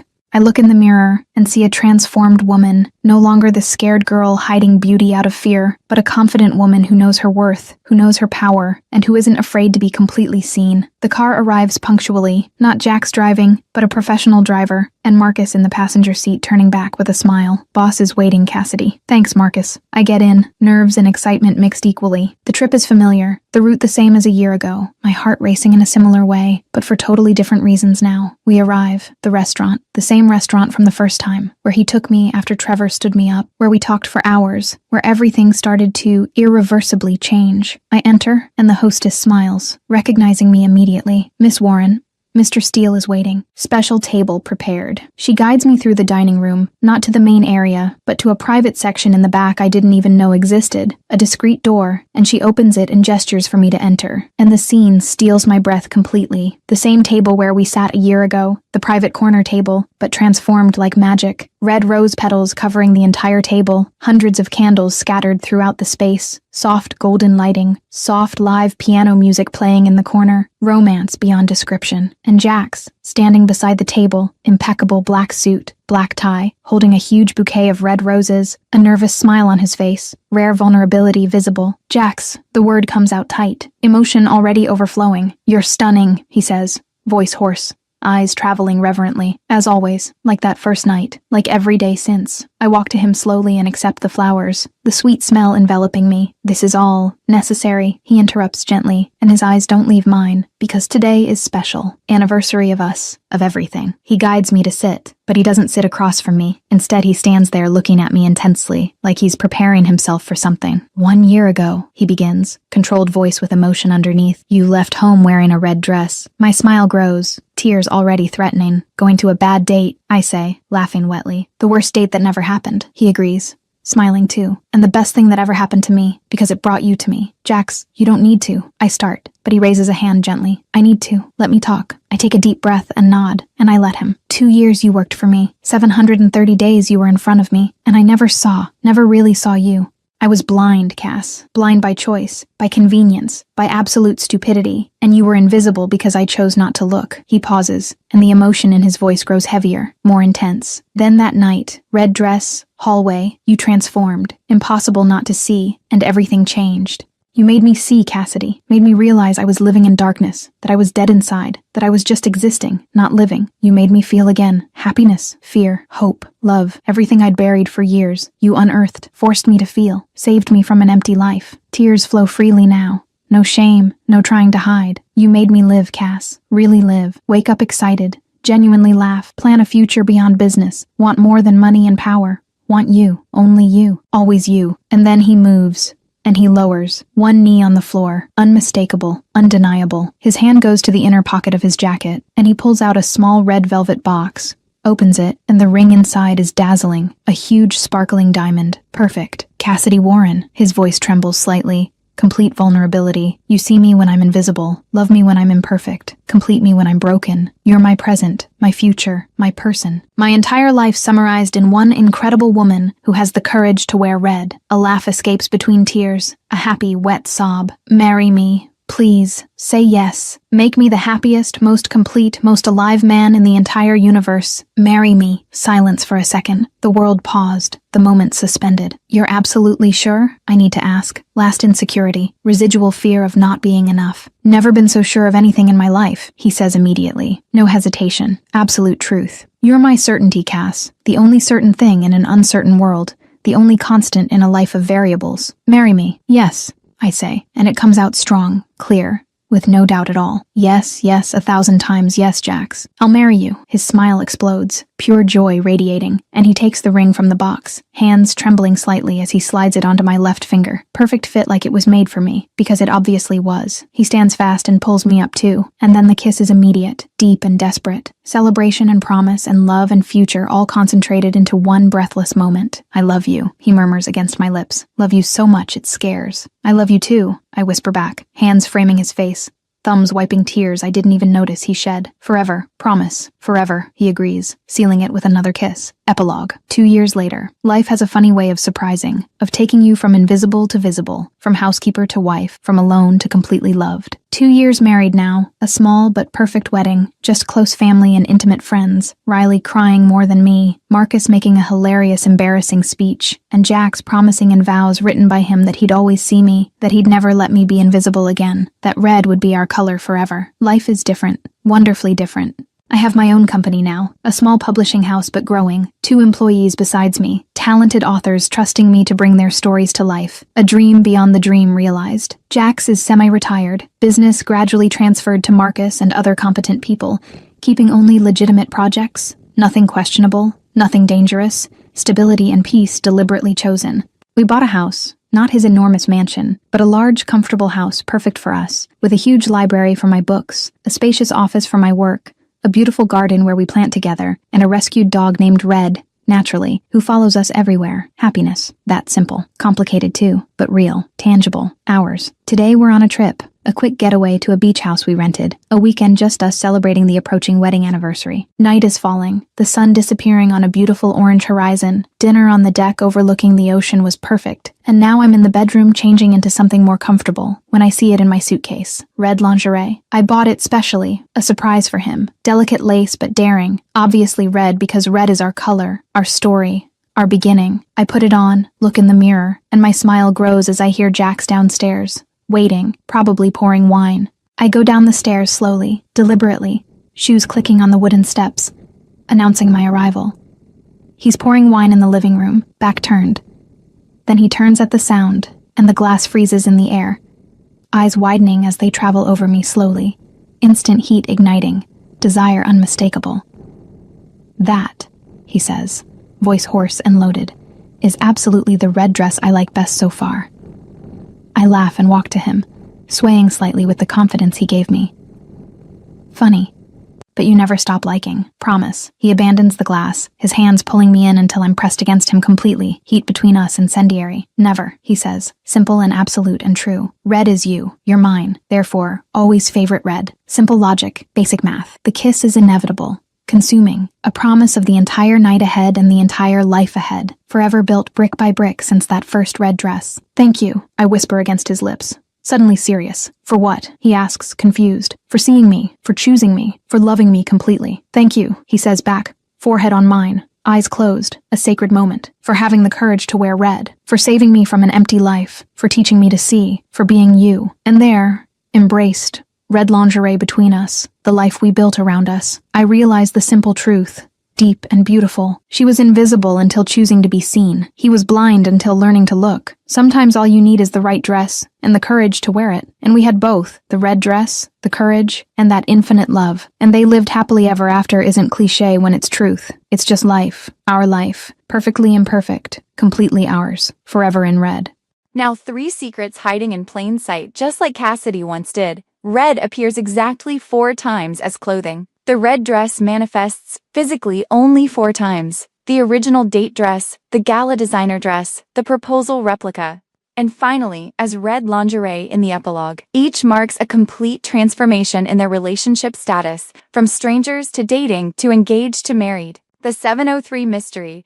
Jax comes downstairs at exactly 7:03 every single day for 2 years. Never 7 o'clock. The story never explains why this specific odd time, but Cassidy noticed and remembered this tiny detail, showing how deeply she observed him even when trying to stay invisible. Trevor's accidental heroism. Trevor appears in only 2.5 chapters, but is technically the hero of the story. If he had actually shown up to that date, Cassidy would have gone home, changed back into her uniform, and likely never been seen. His failure created there forever.